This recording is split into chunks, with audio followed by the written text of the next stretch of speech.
The third episode of my time progression series Ansburg A.D. takes place on the newly constructed Emperor's residence and on the new bridge. In this classic time-lapse video now, I'd like to show you their creation. Stay tuned, right after the intro.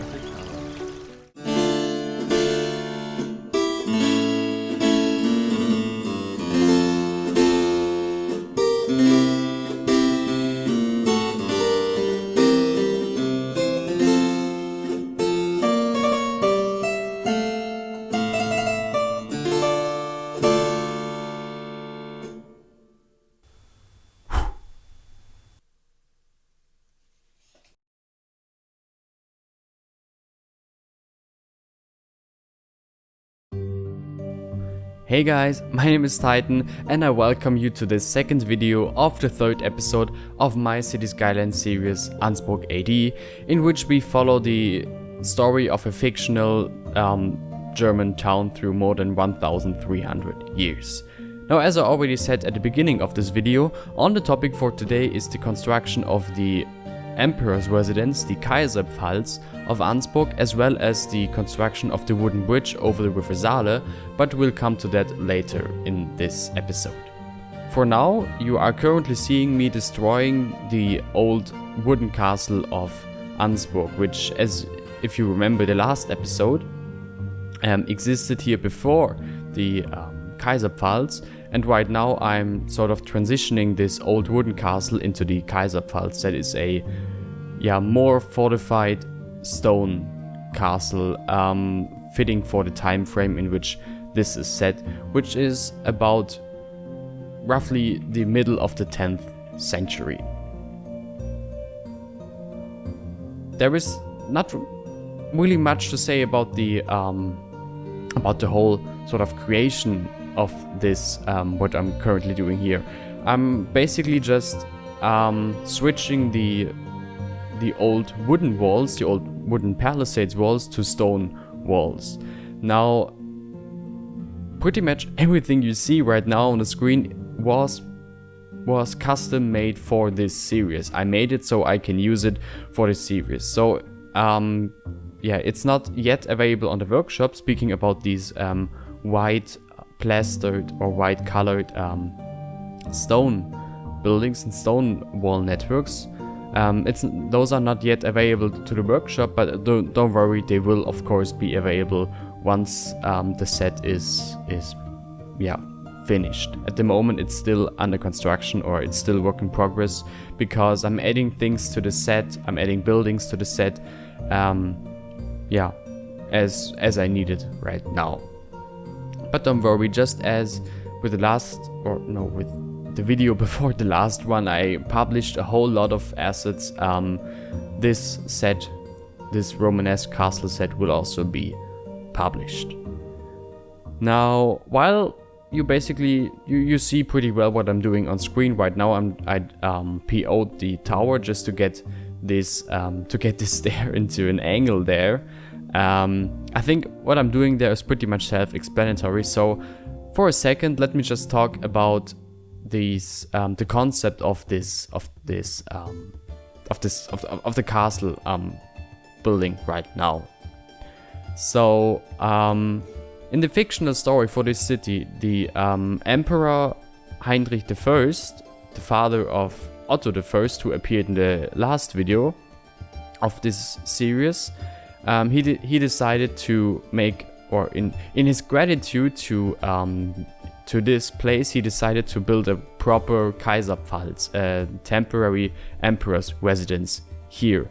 And that of course means that the whole palace or the whole castle gets completely redesigned. Because while the wooden castle certainly for the time had its use, and given that it protected the emperor or the king, it definitely had its use for my fictional series as well. It's not really up to the standards a higher noble of this rank wants his residence to look like. And so he completely redesigns it. And the style I'm now going for is based on various early or middle Romanesque castles throughout, roughly throughout Germany.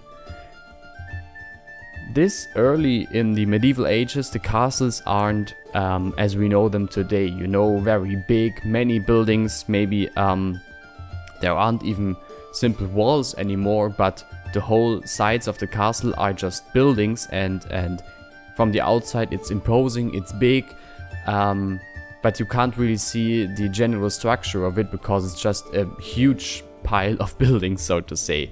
Back in the days when the first castles were built, or the first stone castles are built, this was not the case. Back then, of course, it was really difficult, or it was still very difficult to construct stone buildings, and so only the most important people either were allowed, or if they were allowed, had the means to construct stone buildings. And even then, it was very difficult and very expensive. And so they used stone where it's necessary, or where it was just wanted for, you know, representative purposes. But in general, stone wasn't that widely used, primarily really for the really high nobles, such as the King of East Francia here, and the church. Based on that, now the main defensive parts, meaning the walls, the corner towers, the gatehouse, as well as the keep, are made out of stone, and the aula building, the palace building in which the king holds court, the building to the right now with the scaffolding, this is made out of stone for defensive purposes, but also just for representative purposes. Like, look, I am the king. Look what I can afford. So his people think he must be chosen by God for what he is able to construct. So it's really a source of representation and just to show wealth and power.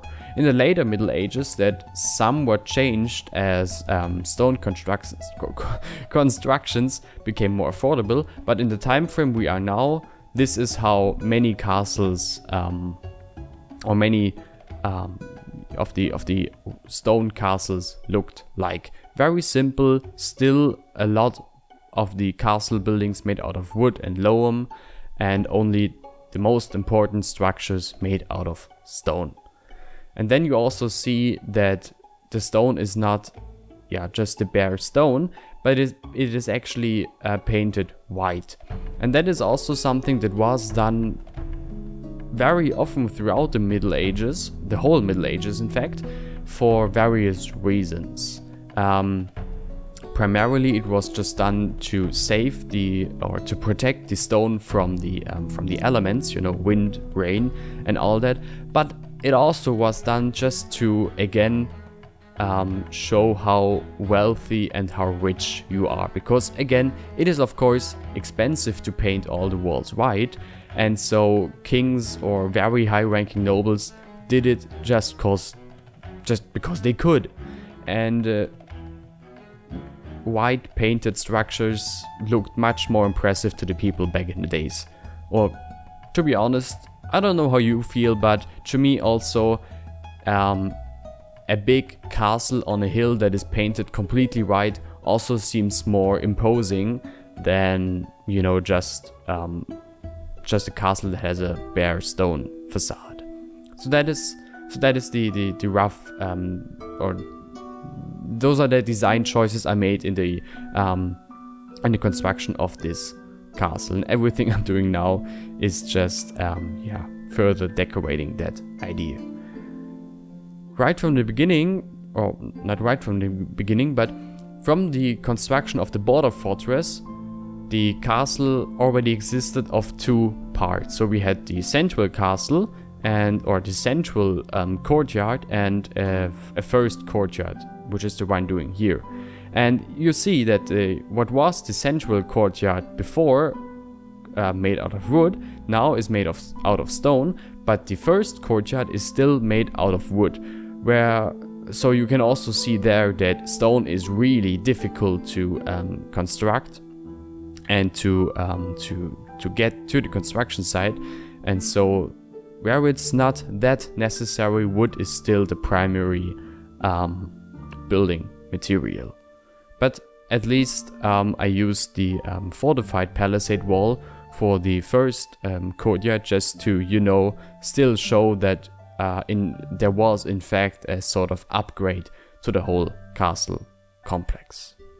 The basis of this Kaiserpfalz is now pretty much done. So what I'm doing now is just, you know, plopping some hay or stone piles or whatever here and there to sort of show that it is already lived in, but also to show that, you know, it's still under construction. So I'm plopping these piles of logs or these piles of stone there just to show it's still under construction.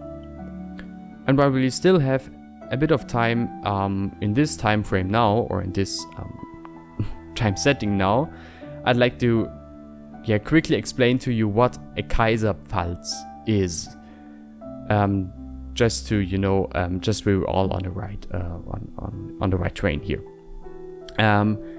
The early medieval kings of Germany, and in the case of Germany, basically throughout the Middle Ages, they didn't have a central capital from which they ruled, but rather they traveled throughout their whole domain, meaning the whole of East Francia or later the Holy Roman Empire, so from the North Sea to the Alps and from sort of modern day Czechia to modern day Netherlands. So those are roughly the dimensions of this country, or of this kingdom.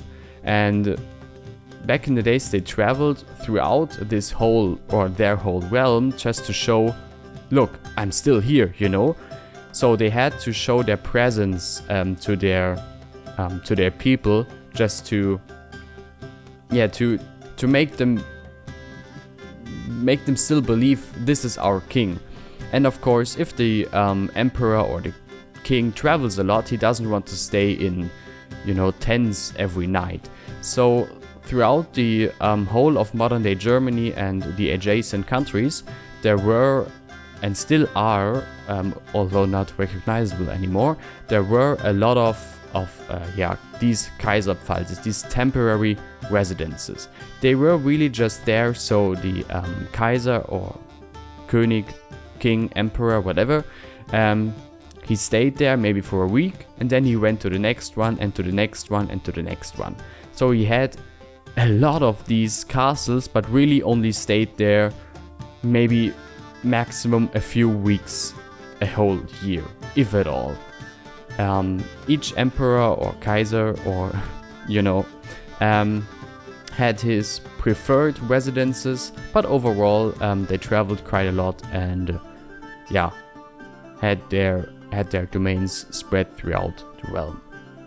Now we're moving forward into this current episode. So what I did up until now is just the sort of recap from last episode, where I didn't show the construction of the whole castle complex. Now I did, and now we are in this current third episode of the series, where Ansburg gets or becomes seat of a bishop. And so just to reflect that change, I'm adding the first cathedral of Ansburg to this castle complex. This is in itself basically the only major change that comes to the castle complex in this episode, but it certainly is a very important change, if not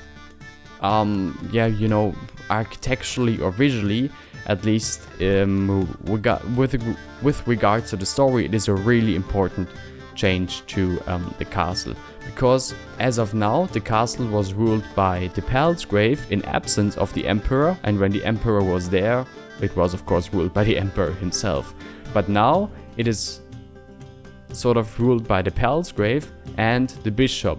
So these two both live on the castle, which again is a bit source of conflict, but we'll dive further into that in the next episodes of the series.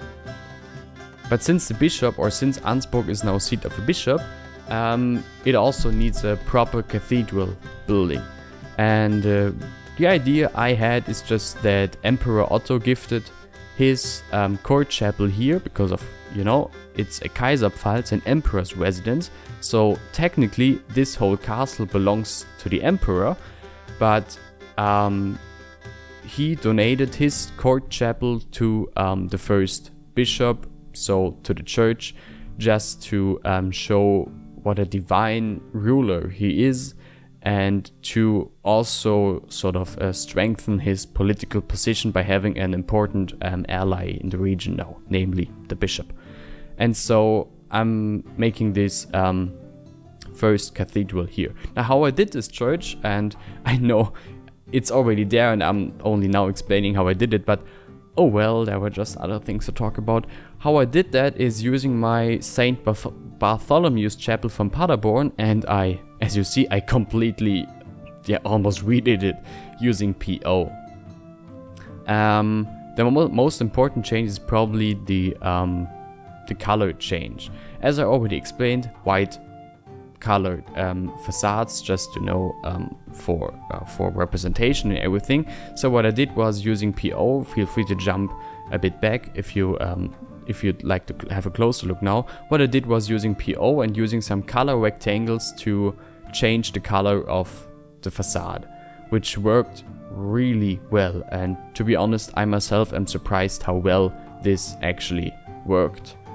Important with doing that is basically just that if you use the color rectangle to change the color of a wall, important is that you just make it a bit transparent so that the structure of the facade still shines through. Now again, we're already on the next topic of the video, and also the last topic of the video, which is the construction of the first bridge over the River Sala. Bridges back in the days, of course, were a huge deal, and more often than not, they also were a huge source of income for, sort of the ruler of the bridge, or of the adjacent lands, or the constructor of the bridge, or whoever. In this case, the bishop. And for the game, or for my series, I chose a very simple wooden construction as the first bridge over the river, as it's very likely to also have been used in the early medieval ages on such a sort of newly conquered area of the realm. For a start, I created a whole set of medieval rural road networks. You already saw them over there and over there and over there, which are just some dirt paths. And the bridge version of these dirt paths is this wooden bridge you see here, but just to show that it's still under construction, I also chose to use some logs. You see me still using them. Use some logs to that I PO'd and just showed it's still under construction, which is something that it's just really fun to show this sort of stuff as well, instead of just the finished bridge. Here it is, and just also including the under construction version of the bridge gives a nice story to tell, and also some more interesting cinematics. Of course, the cherry on top of the ice cream would be if I also had some construction workers actually working on the bridge, but oh well, not everything is possible with the game. A minor thing I'm doing now is just some decoration. Of course, for the bridge to be constructed, they need some wood, and I'm just placing some wood piles here next to the bridge to show that it is being worked on, even though I don't have any workers that are there. But with the possibilities I had, I at least wanted to show it a little bit. Same with the other bank of the river now, where many of the trees have been cut down and their wood, of course, used for the construction. And so on the other side of the bridge, there is this bit of deforested land now. And as I always do, I'm just placing, you know, some tree stumps, and a bit later, in a few seconds, some small regrown trees to, yeah, just show that while all the trees were cut down, in fact they are already starting to regrow.